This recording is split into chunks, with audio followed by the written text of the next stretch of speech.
Cool. We are recording. And so for Wellspring, this will now be the third or fourth interview. I did another one with a pastor, but he doesn't naturally go to Wellspring.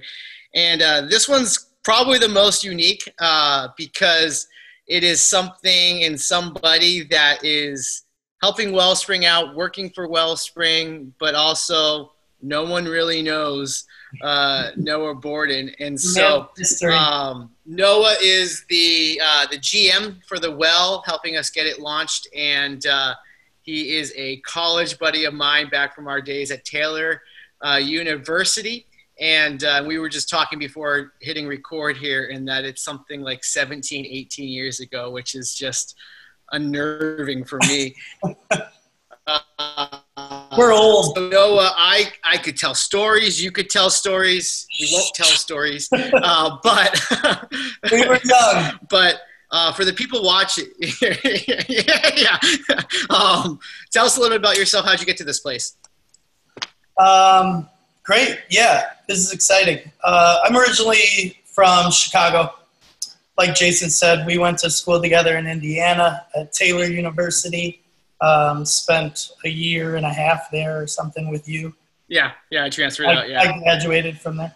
But I've been in the restaurant industry for a long time, mostly with helping to open various restaurants and sports bars and cafes, cool. Juice bars and things like that. So it's been sort of a passion of mine, and I fell accidentally into it years ago after college and just really enjoyed it. I enjoyed creating a culture, and I've always had a passion for the food and beverage industry. So for me to be able to be a part of that and excel at that and then find ways to make that a career has been a blessing for sure. Most recently I was out in California.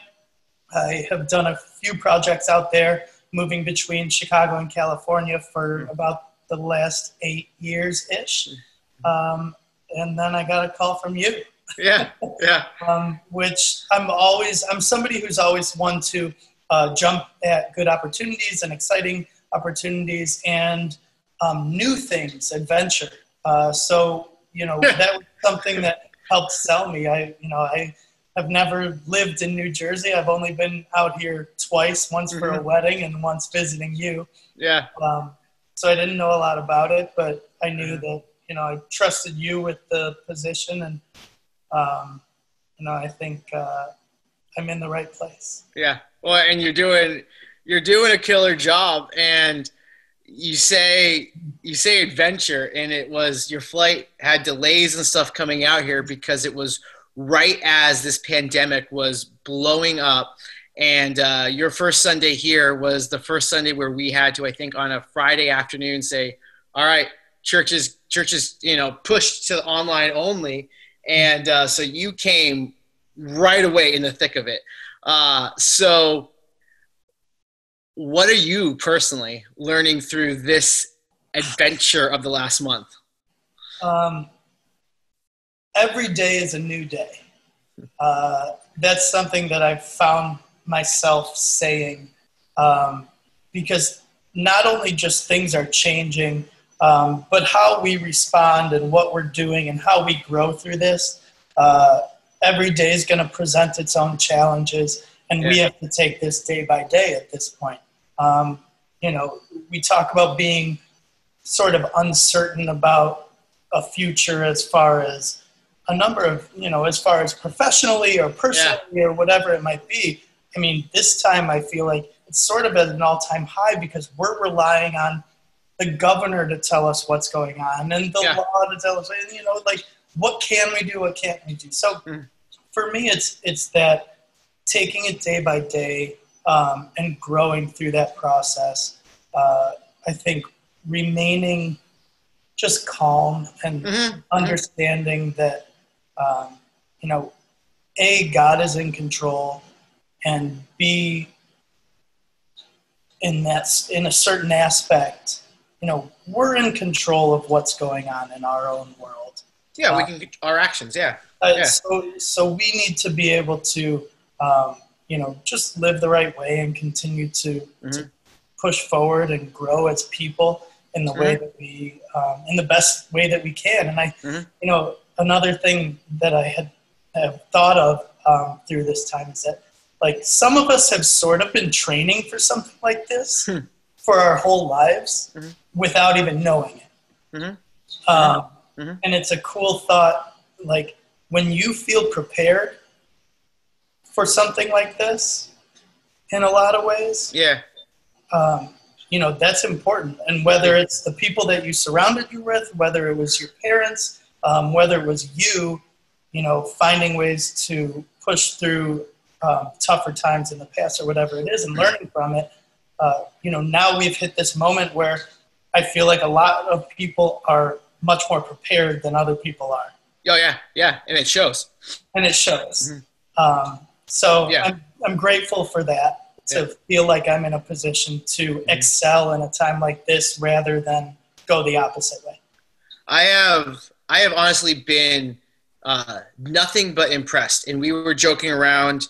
We've joked around about a few times, but a few nights ago, just, it will be a story I tell for the rest of my life, how, like, in a matter of a plane ride, your life went from living with a bunch of roommates out in Huntington Beach, California, you know, that was shorts and flip-flop weather, and the roommates, to jumping on a plane with a few suitcases, coronavirus almost erupting while you're on the plane, showing up, getting to my house, and there's 3 rambunctious kids under the age of 9, and how quickly life just radically changed. And when you say calm, I would also add the word patient.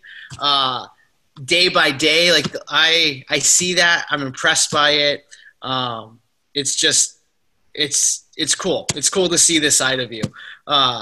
So when it comes to now the Well, you mentioned, like, a variety of your experiences. You mentioned how a lot of it has gotten you to this place, has helped you navigate through all of this.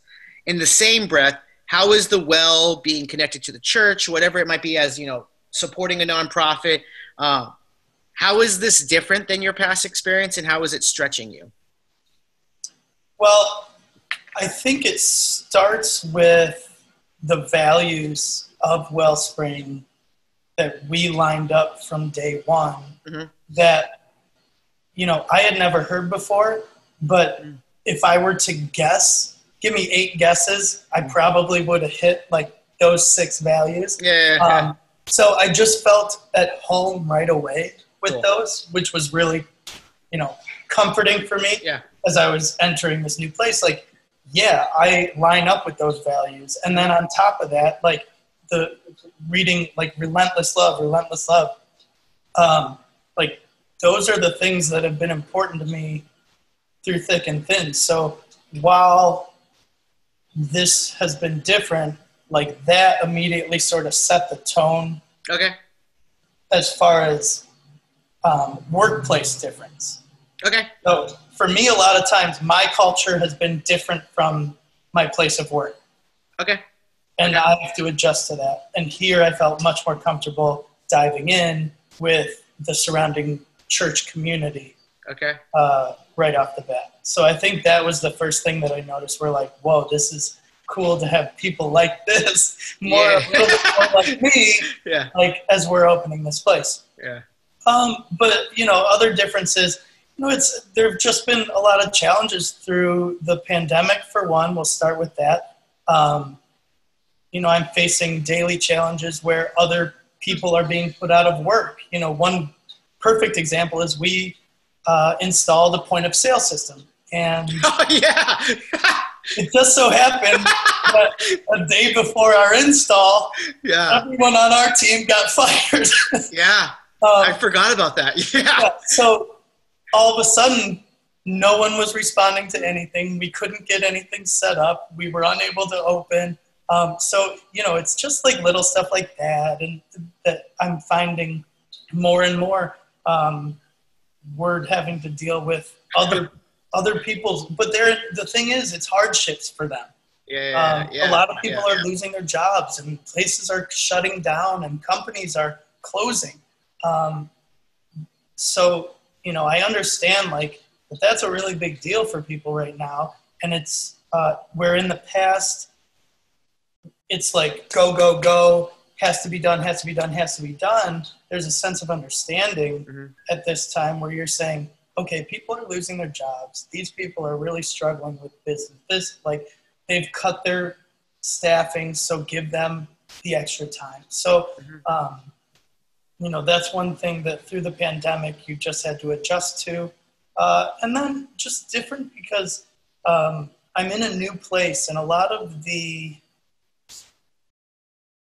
twofold on this, but a lot of the places I've opened, I've had networks to surround me and to build a place very quickly. I've had friends who are able to come into a venue and hang out and spend money and spend time, and people I can tell, come hang out. So this time I am in a very new place where the only person I really knew was you and your family.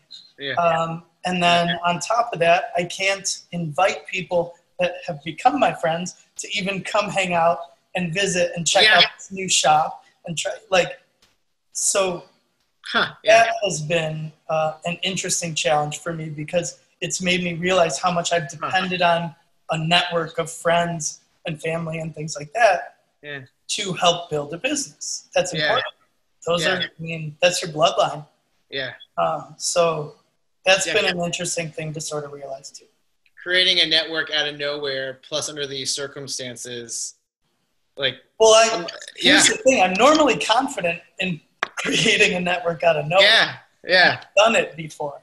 But when I can't go visit everywhere. Exactly. Where I'm at. And I remember you saying that, like wanting menus ahead of time, that you'll go around to all the businesses downtown, shake hands, give out our all of that. And I remember you saying that, and that all got thrown out the window real quick. Okay. All right. So to some degree, a follow up to that is, as a GM, building up a network, it's not just building a business. It's also, even though it's a smaller organization, it's still an organization, even like it's a cog in a bigger organization, but you're a leader. I mean, you do have people under you. You do have a part of your leadership is setting up the person that will take over for you. I remember when you visited, I think back in November, that Dale Carnegie book, How to Win Friends and Influence People. And my favorite books of all time. Yeah, and I read it, the version of it through the digital age. It was incredible. It was awesome. So I know, like, you're a leadership junkie like I am. What are you learning specifically about leadership through this experience? Well, this is a fun one because sometimes I sort of feel like undercover boss. Okay. Because in this time, as we're just, doing takeout, curbside pickups, light delivery, we're waiting to really go up and get people back in Tom's River to come visit us and to see those sales numbers grow, to be honest. And this is something I've discussed with other friends who manage, own hospitality businesses, is that we're in the trenches right now. So the GMs are on the front lines cooking, and delivering food themselves, and it's stuff like that. So I think when it comes to leadership, it's showing the people who are working here. Shout out to Gabby and Abby, who are fantastic. Showing them that as the boss here, I'm willing to do anything. And you are, absolutely. I'm a line cook, and I'm staying as late as I have to stay, and I'm deep cleaning everything, and I'm, so it's, I think that's a key of leadership in general, but this is a really good example of a way to show, we as managers, as leadership, we have to be able to do the lowest job up to the highest job. It doesn't matter. So whatever it takes to make a place successful and to set that example, like that's what we're going to do. So this has sort of reinforced that for me. Because I didn't really expect to most of the time be a line cook here. But given the circumstances, I think that is the best place where I can still do the other things that I need to do and make this place as great as it can be. That was the best place for me as we opened. So you have to be able to recognize those things and put yourself in those positions. So that's been huge. But, as far as other leadership goes, it's just making sure through these strange times that we're going through is setting a good example, which has always been a key factor in leadership anyway, but especially when times are different and when times are tough and you're facing adversity and things are new and unexpected and, a lot of people are dealing with it in a fearful way. And just people are uncertain with a lot of things. So one of the best things that leaders can do is to set a positive and good example for the people who don't consider themselves in a position like that. Yeah. And what I hear, even though it sounds cheesy, I mean, you know what I mean? Like I hear heart in that. Like if you don't have passion, if you don't have drive, if you don't have motivation, if you don't have the heart to excel, the thought of doing the lowest job and the highest job is not going to happen. I mean, that's in the church world, we would call that servant leadership. That is a completely humbling, Christ-like. He's washing people's feet. He's going to the cross, and he's the Son of God, King of this world. And so I love that. And you've said some things about letting them see your smile through the mask. When you talk about like setting that culture and creating that environment, that is you. Like it's not you faking it. Like I know you. That's very genuinely who you are. And so I've really been pleased with the culture that you're setting. And I think it spurs from that attitude that you're describing behind your leadership. I just miss seeing people smile. Yeah. That's like face to face, Yeah. Face to face and eventually without a mask. I miss hugs. So eventually this will all find its way to some sort of a new normal. The thought of people being able to sit in the cafe, the thought of having a business that is doing the coffee, the smoothies, the salads, the sandwiches, the breakfast, all of that, plus delivery, the taking, all of that. What's exciting you about when this is fully up and operational? Well, one of the reasons why I've loved this industry so much for many years is also one of your values, creating a captivating environment. When you see the way you can change someone's day throughout an experience within these four walls, I guess we have more, but within these four walls, like that to me is such a beautiful thing. And it starts when they walk in the door and what they see, because we've made big changes at the Well. Obviously, we had amazing volunteers from Wellspring. Spend hours and hours and hours. That was the thing the first week or two that I was here, the thing that blew my mind over and over were the hours put in by volunteers from Wellspring Church. Like, I think it actually brought me to tears once or twice. Because I was so encouraged by that. I hadn't seen something like that. So that was incredible. But we've put a lot of work into making this space like a super comfortable, come hang out, make this your second home type of place. And on top of that, adding to it the menu and everything else. So, I think if one thing people can gather is that I love people. And I want to show people like that hospitality and that love and that feeling of like comfort when they come in and enjoy this space. Yeah. So, you know, I treat every guest as one of my best friends. Okay. Yeah. And I treat this place as my home. So to me, every time someone walks through the door, it's my best friend walking through the front door of my home, basically. And so that's what I see. And I know it's going to come. And I know we're going to have these like beautiful gatherings of amazing people that are getting to hang out. And maybe at first they're 6 feet apart, but they're there. Yeah. Hopefully soon they can be closer. But yeah, like those are visions that I saw when I was originally coming out here. A coffee shop is a place where people should feel they're most comfortable, whether they're alone and in their moment, working, reading, listening to music, enjoying coffee, or gathering with a group of friends or family or whatever and having a meal and having fun.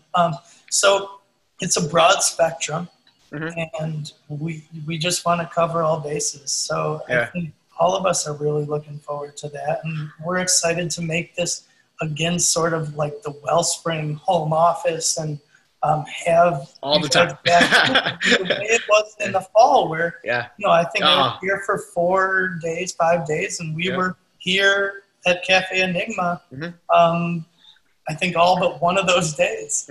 You're sitting in my seat right now. Just I know. Social distancing. It's the only. Yeah, and I love again knowing how personable you are, and I didn't expect that to be your answer, but I'm also not surprised by it. Your answer being, what are you looking forward to most? People and conversation and getting to know people, and truly, like, I feel like you're gonna like really know the regular, like the person that's in there all the time. Like you're going know half of them. Yeah, and I love that, and that is absolutely the type of environment we hope that this place to be. We said it before when we were talking to you that for us as a church, the Well is a front door to the community. If people come to the Well without us having to, without us preaching at them, right, they get to understand who Wellspring is and what Wellspring values through the Well. And so everything you're describing right now, even more so excites me for this all to open up, because I feel like the ball's rolling in that direction, and it's great. Eventually. Yeah. Yeah. Well, hey, this weekend we can go back to the park and golf now. I saw that. Yeah. Play around. Yeah. I'm gonna be. So, all right. No, I have to jump off of Zoom because we have a life group starting up here, and eventually we'll get kicked off anyway. So, that's a good thing. So thank you for your hard work, and it's hard times, but it's also exciting times, and that's the weird thing. And that's your positivity. Like you see excitement through this. So yeah, of course. Cool, awesome. Let me hear. Thanks, Jason.